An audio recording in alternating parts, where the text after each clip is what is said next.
Hi guys. This week and next week we're going to be talking about power. We spent the last 2 weeks talking about perspective, and perspective is how a character perceives what's going on, and that's through their thoughts, their feelings, and their actions. We really talked about first-person narrative, and we talked about third-person narrative. Like I said, for the next 2 weeks we're going to be talking about power.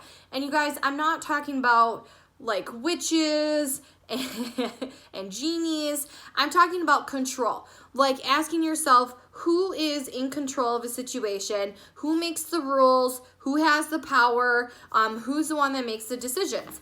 And so today, and again, you guys, as I always have said in the past, this is a great time to pause the video, look this over, use this as a reference when you guys are answering or when you guys are jotting. But it says, considering power can lead to new thinking.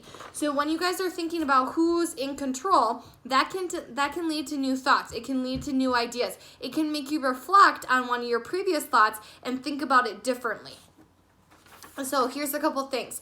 Using the lens of power can lead to new thinking. So again, you guys, it's just one more way, one more thing to jot about, one more thing to think about, one more way to like really look at how like control affects characters. Ask yourself who makes the rules. So who's in charge, okay? So if when you guys are at school and, you know, you're in my classroom, the teacher is the one that makes the rules. But ultimately, we came up with our rules together. So kind of we are all in control. Like, I don't have all the control. I can't just do whatever I want. So who my boss is Mr. Ackley. So Mr. Ackley is the one that tells me, yep, you need to do this.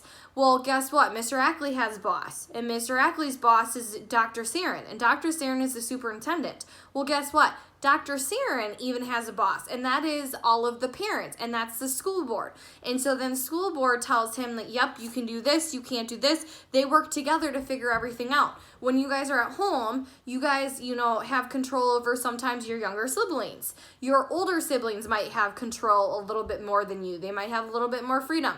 Your parents might have control. If you guys are in a club or if you're in a sport, your coach might be the one that's in control. So again, you guys, it does shift. And you know, when I'm at home, and when it comes to Landon, I really think about like my husband sometimes has the power, sometimes I do. I'm the one that spends, you know, because my husband is working outside the household, so I'm the one that, you know, kind of is the one that's in control. So that's just something to consider. And then another thing to ask yourself is who has less power. So when you're looking at this situation, who has the power? So who's up here and then who's down here?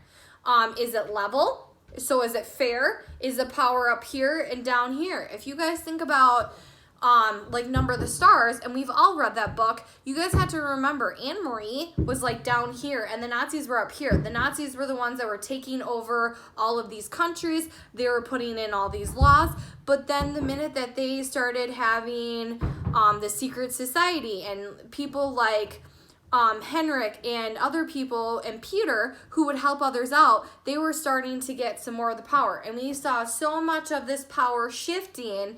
And ultimately, we saw that the Danish people ended up with more power because they were able, the war was over, and they were able to help a lot of Jewish people escape. And a lot of them escaped to Sweden. So as we read Number of the Stars, we really talked about the power and how that shifted and who was in control and who wasn't in control. So if we look back at Wish, and so Wish is the book that we've been doing for Read Aloud, there's been lots of shifts in power, but I really thought about those two questions. Who makes the rules and who has less power? So ultimately, when you guys are thinking about the beginning of our book, Charlie doesn't have the power, okay? So I just said in Wish, Charlie doesn't, so in the beginning of Wish, Charlie doesn't have power when she's taken away from her house, parents, sisters, school, and friends. It wasn't her choice, okay? Social services came in and they just said your mom is not fit to be a mom, your dad is in jail, and your sister is not old enough to take care of you. So she is then sent to live with her aunt and uncle, and she's never met them before. She doesn't know who they are, but she doesn't have a choice. So she has to give up her whole life, everything that she knows, to go move to Colby. And she, again, you guys, she doesn't know anything about them. So she doesn't have the power at all. But then, As we think about it, on the other hand, Charlie has the power over her anger, but doesn't realize it. So as we get farther into the book, she blames her dad for her anger issues, and she blames her mom for the anger issues, but ultimately we start to realize, and she starts to realize, she's the one that controls her reactions, her actions, her feelings. Yes, you guys, if someone does something mean to us, we have every right to feel hurt or to be mad and angry, but it's the way that you react and you deal with those feelings. So if you choose to punch someone, well, guess what? You're choosing not to have control over that feeling, and ultimately, some type of adult is going to step in, and you're going to probably get a consequence for that. Whether that's a parent, a principal, an aunt, an uncle, guardian, teacher, doesn't matter. And in Charlie's situation, she doesn't think about all of the way that she responds, and ultimately she does get into trouble. But we do start to see it fluctuate. And as we get farther into the book, we start to realize that Charlie actually does have more power.